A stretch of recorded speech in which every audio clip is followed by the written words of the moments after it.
नमस्कार विद्यार्थी मित्रांनो, आपले विचार, भावभावना योग्य प्रकारे आणि प्रभावीपणे जर आपल्याला मांडायच्या असतील तर भाषा ही चांगली आलीच पाहिजे. म्हणजे आपल्या भाषेवर प्रभुत्व हवेच. मराठी भाषा ही विविध साहित्य प्रकारांनी समृद्ध आहे.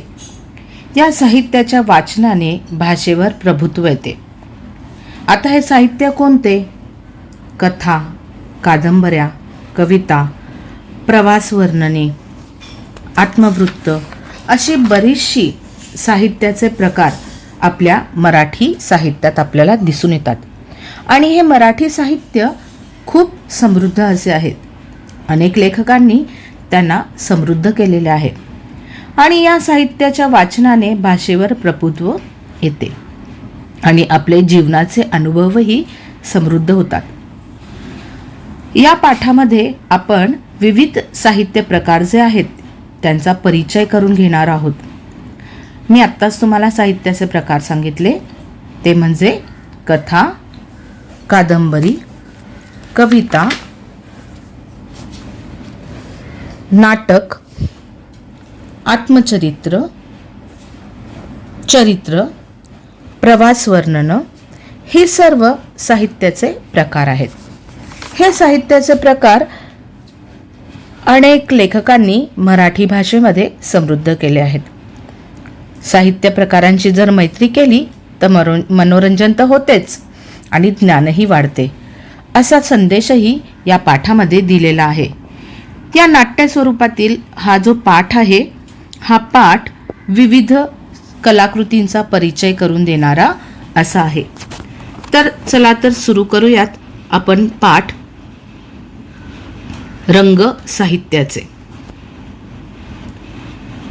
सुश्रुत नावाचा हा जो मुलगा आहे, या मुलाची पिकनिक म्हणजे सहल भिलार हे पुस्तकांचं गाव आहे, या गावाला जायचे ठरलं होतं. वर्गामध्ये सूचना आली. जसं उद्या सुट्टी आहे अशी सूचना वर्गांमध्ये येते, तसेच ही सूचना आली. कोणती सूचना आली बरं? शिक्षकांनी भिलार गावाची माहिती सांगितलेली होती आणि त्याच्यामध्ये सांगितलं होतं की एक फिल्म पण दाखवलेली होती की आपली पिकनिक भिलार या गावी पुस्तकांच्या गावी जाणार आहे. आणि म्हणूनच ही सूचना जी आहे, ही सूचना त्यांना मिळाली. म्हणूनच शिक्षकांनी गावाची माहिती सुद्धा सांगितली आणि त्यावर आधारित एक फिल्म सुद्धा दाखवली. सुश्रुतला ते गावाचं फिल्म आणि गावाची माहिती खूपच आवडली. घरी परत आल्यावर उद्या सहलीला जायचे या विचारातच तो घडून गेला आणि विचार करता करताच त्याला झोप कधी लागली हे त्याला समजलेच नाही. काही वेळाने त्याला जाणवलं की पुस्तके मुलामुलींचा वेश धारण करून हातामध्ये हात घालून आनंदाने गाणी गात आहेत, नाचत आहेत. एवढंच नाही तर त्याला उठवतही आहेत. बघा, त्याच्या डोक्यामध्ये पुस्तकांचा आणि भिलार गावाचा विचार चाललेला होता आणि तेच विचार स्वप्नाद्वारे त्याच्या समोर आलेले होते. आणि तो असं म्हणतो आहे की त्याच्या स्वप्नामध्ये ती पुस्तकं नाचत होती, गात होती आणि त्याला उठवतही होती. सुश्रुत झोपेतच म्हणाला, कोण रे तुम्ही? इथे काय करत आहात? पुस्तकाच्या वेशातील मुले सुश्रुतला म्हणाली, अरे आम्ही सर्व तुला भेटायला आलो आहोत. आम्हाला तुझ्याशी मैत्री करायची आहे. सुश्रुतने त्यांना विचारलं, तुम्ही कोण? त्यावेळेस त्यांनी उत्तर दिलं की आम्ही तुझे मित्र आहोत आणि आम्ही तुझ्याशी मैत्री करायला इथे आलेलो आहोत आणि तुला भेटायला आलेलो आहोत. आपण पाठाला सुरुवात करत आहोत. सुश्रुत म्हणतोय, तुम्ही सगळे कोण आहात? तर इथे एक कथा आहे. ही कथा बघा काय म्हणते आपल्याला. तर हे आपलेच मित्र आहे. घाबरू नकोस तू अजिबात. यांच्याशी सगळ्यांशी मैत्री करायची तुला. मी एक कथा म्हणजे गोष्ट. सुश्रुत म्हणतो, तुमची काय ओळख आहे? तर ती म्हणते आहे की लहानपणी आजीच्या तोंडून तू इसापनीतीच्या कथा, पंचतंत्राच्या कथा, अकबर बिरबलाच्या कथा ऐकलेल्याच असतील. लहानपणी आपण सर्वजणच आपल्या आईकडून, आजी आजोबांकडून गोष्टी ऐकतो. गोष्ट म्हणजेच कथा. तर ही कथा ऐकून ऐकून मग आपल्याला कथा वाचण्याची सवय लागते. सुश्रुत म्हणतो, हो आत्ता आठवलं, आजी मला नेहमी कोल्हा, उंदीर, ससा, कासव यांच्या गोष्टी सांगायची. आता त्याला आठवलं की लहानपणी आजी मला नेहमी कोल्हा, उंदीर, ससा, कासव यांच्या गोष्टी सांगायची. कथा बघा काय म्हणते. बरं का सुश्रुत, मी आहे आकर्षक. माझी सुरुवात कशी असते? आकर्षक असते आणि शेवट परिणामकारक असतो. हीच माझी वैशिष्ट्ये आहेत. बघा ही कथा म्हणतीये की परिणामकारक म्हणजे प्रभावी असा माझा शेवट असतो. शेवट म्हणजे समारोप, शेवट. तर माझी सुरुवात कशी असते? अगदी आकर्षक असते. बघा आपण जेव्हा कथा सांगतो त्यावेळेस आपण म्हणतो की कोणी एक गाव होतं, त्या गावामध्ये एक आजी राहत होती. अशा प्रकारे आपण छान अशी कथेची सुरुवात करतो. तर कथेची सुरुवात आकर्षक आणि परिणाम कसा झाला पाहिजे?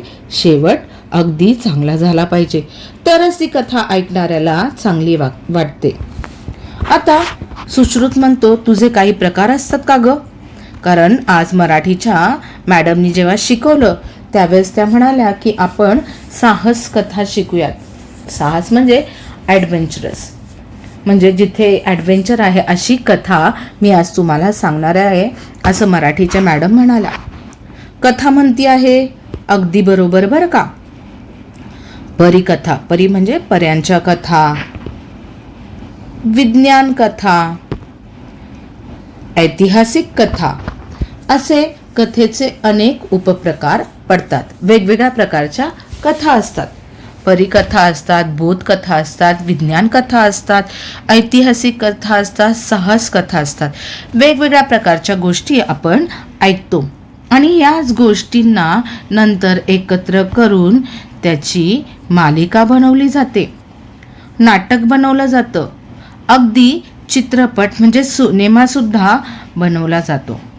म्हणजेच कथा ही नाटक, मालिका, चित्रपट यांचा पायाच म्हणायला हवा. जर कथा लिहिलेली असेल तर त्याचे नाटकसुद्धा तयार होते, मालिकासुद्धा बनते आणि चित्रपटसुद्धा निर्माण होतो. जर मूळ कथा दर्जेदार असेल तर कोणतीही कलाकृती म्हणजे नाटक असू दे, सिनेमा असू दे किंवा मालिका असू दे चांगलीच बनते. काही काही सिनेमे आपल्याला आवडतात, काही काही आवडत नाहीत, कारण त्याची कथा चांगली नसते. कथा चांगली तर मालिकाही चांगली, मालिका म्हणजे धारावाहिक, तेही चांगलं, चित्रपटही चांगला. एवढंच नाही तर उत्तम निवेदन तंत्रामुळं मी खुलत जाते. जर आपल्याला कथा सांगताना चांगल्या रीतीने सांगितली, हावभाव व्यक्त करून सांगितली तर ती कथा प्रत्येकाला ऐकायला आवडते, रंगत जाते. आणि उत्तम निवेदन म्हणजे उत्तम बोलण्यामुळे कथा अधिक खुलते आणि तिचंच हे यशाचं रहस्य आहे. मग सुश्रुतने तिला प्रश्न विचारला, तुला निर्माण करणाऱ्या लेखकांची नावं मला सांग ना. सुश्रुत म्हणतोय की तुला कोणी कोणी निर्माण केलं? तर कथा सांगतेय बघा. यगो जोशी, वि. स. खांडेकर, विभावरी शिरूरकर, व्यंकटेश माडगुळकर, व. पु. काळे, शंकर पाटील, अण्णाभाऊ साठे, बाबूराव बागुल, द. मा. मिरासदार असे अनेक नामवंत म्हणजे गाजलेले प्रसिद्ध असे लेखक आहेत, ज्यांनी मराठी भाषेत उत्तम कथा लिहिल्या. अगदी सुंदर अशा उत्तम कथा ह्या सर्व लेखकांनी लिहिलेल्या आहेत, असं कथा सांगतीये. पुढे सुश्रुत म्हणतो, किती सुंदर. आता ही ताई कोण बरं? कोण आहे बरं ही ताई? बघा किती जाड दिसतीये, मोठी दिसतीये. कादंबरी पुढे येऊन म्हणतीये, काय सुश्रुत, आवडली का कथा? कथा तर तुला आवडतेस. तर मी कोण आहे? कादंबरी आहे. कादंबरी म्हणजे कथेची थोरली बहीणच म्हण हवं तर. आता कथा आणि कादंबरीमध्ये काय फरक आहे बघा. कथा ह्या लहान असतात. कादंबरी ही खूप मोठी असते, जाडजूड असते, मोठ्या पानांची असते, वाचायला वेळ लागणारी असते. कादंबरी म्हणजे मोठी कथाच, पण या कथेचा आवाका फार मोठा असतो. कादंबरीचा आवाका जो आहे तो खूप मोठा असतो. आता ही जी कथा असते याचा आवाका कसा आहे बघा. मोठा म्हणजे किती? सुश्रुतने विचारला.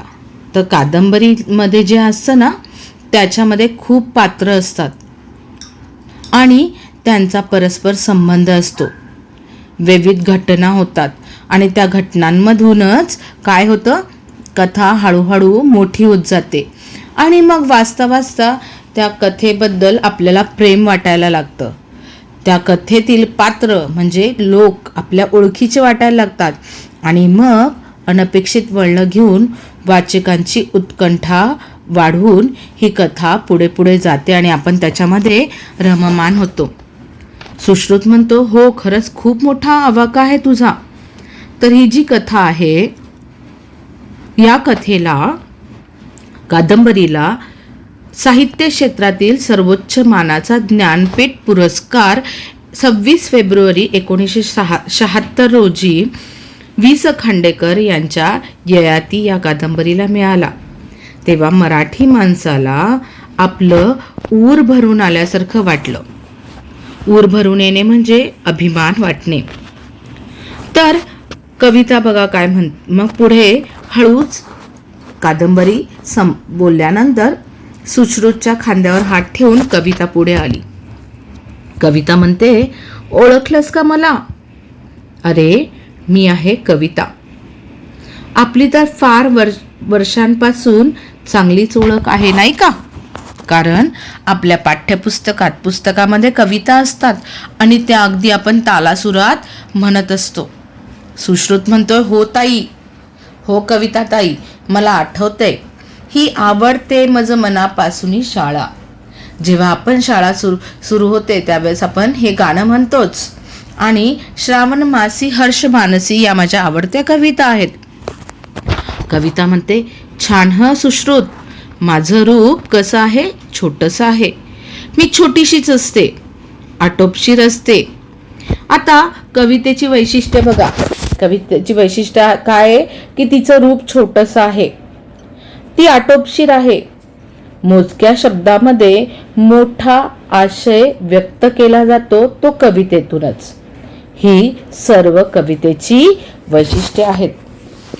बऱ्याच कमी शब्दांमध्ये बराच मोठा अर्थ सांगून जाणे म्हणजेच कविता.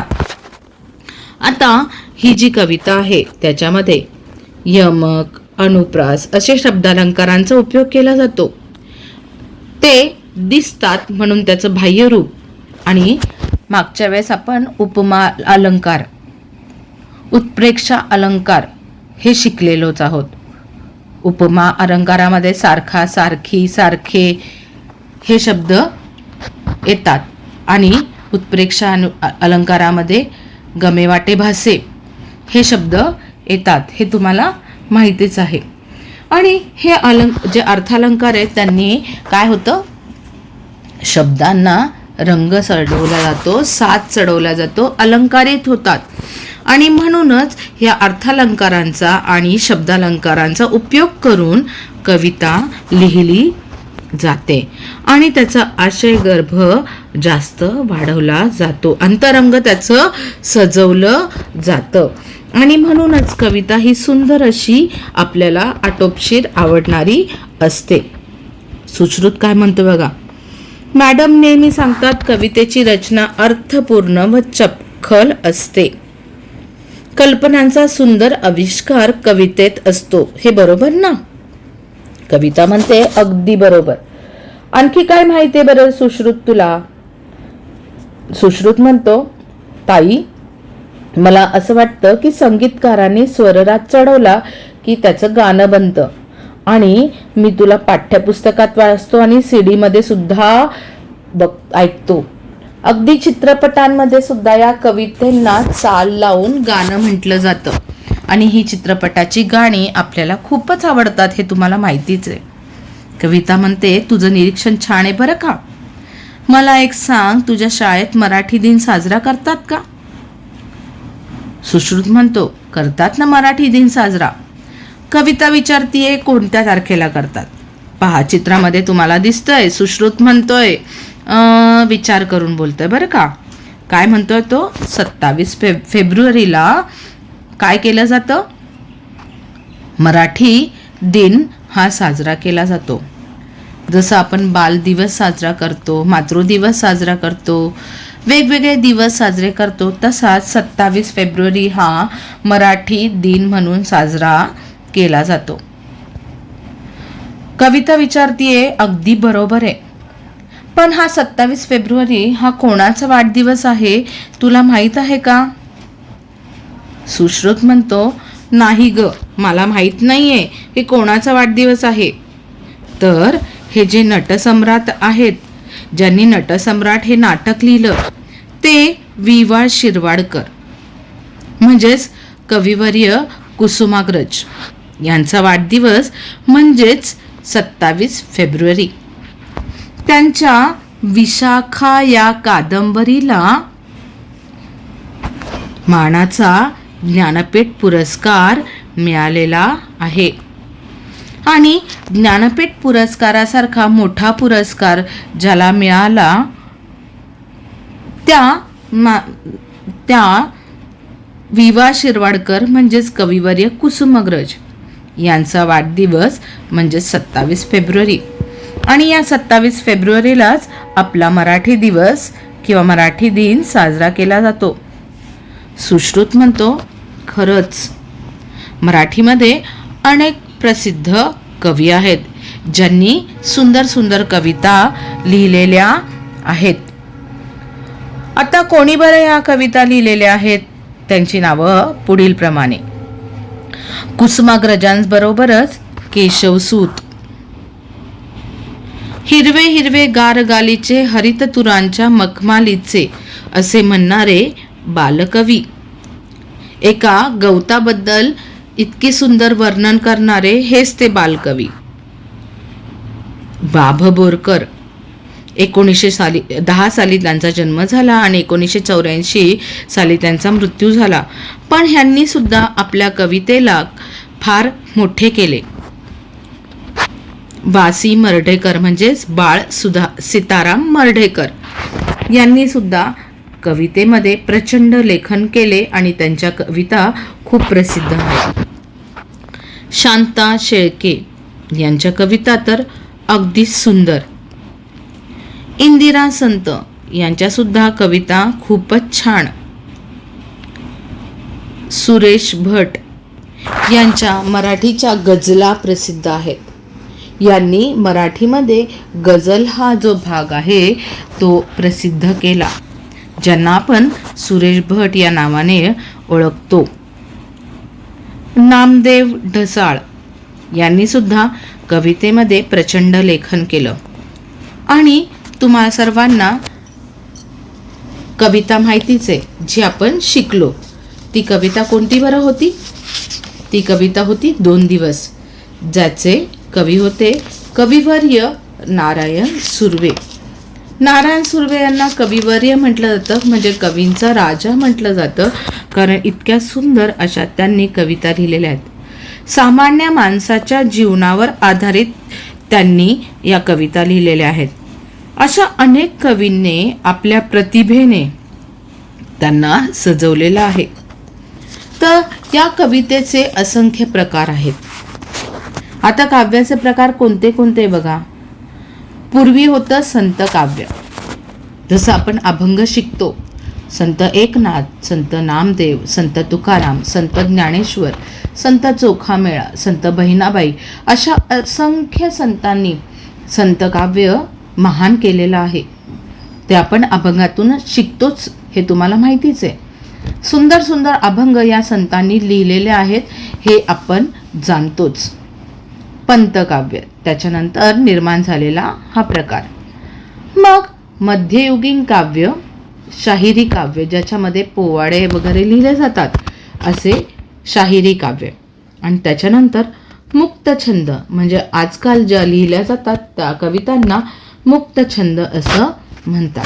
अशा वेगवेगळ्या काव्याची वळणं घेत आधुनिक काळामध्ये मुक्तछंदाचं रूपांतरण या कवितेंचं झालेलं आहे. तर या साहित्यामध्ये आत्तापर्यंत आपण कथा, कादंबरी, कविता याबद्दल माहिती मिळवली. पुढे आपण नाटक, चरित्र, आत्मचरित्र व प्रवास वर्णन याबद्दल माहिती मिळवणारच आहोत. त्याबद्दल तुम्हाला माहिती मी पुढील भागामध्ये देणारच आहे. आत्ता सध्याला तुम्ही हे लक्षात ठेवायचं आहे की ज्ञानपीठ पुरस्कार मिळवणारी ययाती कादंबरी ज्याचे लेखक होते वि. स. खांडेकर, त्याच्यानंतर विशाखा या काव्यसंग्रहाला ज्ञानपीठ पुरस्कार देणारे वि. वा. शिरवाडकर म्हणजेच कविवर्य कुसुमाग्रज, आणि बऱ्याच लेखकांनी आपल्या मराठी भाषेमध्ये ज्ञानपीठ सारखे पुरस्कार मिळवून दिले आहेत. आपल्या साहित्याला संपन्न केलेलं आहे. मराठी भाषेमध्ये प्रत्येक वर्षी मराठी साहित्य संमेलन भरतं. इतक्या मोठ्या प्रमाणात संमेलन कोणत्याही भाषेत भरत नाही, तर फक्त मराठी भाषेतच भरतं. याचा आपल्याला अभिमान असायला पाहिजे. या सर्व लेखकांनी आपल्या भाषेला समृद्ध केलेलं आहे. त्यांच्या वेगवेगळ्या कथा, कादंबऱ्या, कविता ह्या अधिक गाजलेल्या आहेत. ह्या तुम्ही वाचायला हव्यात, जेणेकरून त्याच्याबद्दल तुम्हाला अधिक माहिती मिळणारच आहे. पुढच्या भागामध्ये आपण अधिक माहिती साहित्याबद्दल घेणारच आहोत. ती म्हणजे नाटक, चरित्र, आत्मचरित्र व प्रवास वर्णन. आत्तापर्यंत जो काही धडा आपण शिकलेलो आहोत तो तुम्ही वाचून काढायचा आहे आणि कठीण शब्दांचे अर्थ लिहायचे आहेत. इथपर्यंत तुम्हाला कळलं असेल अशी माझी आशा आहे. धन्यवाद.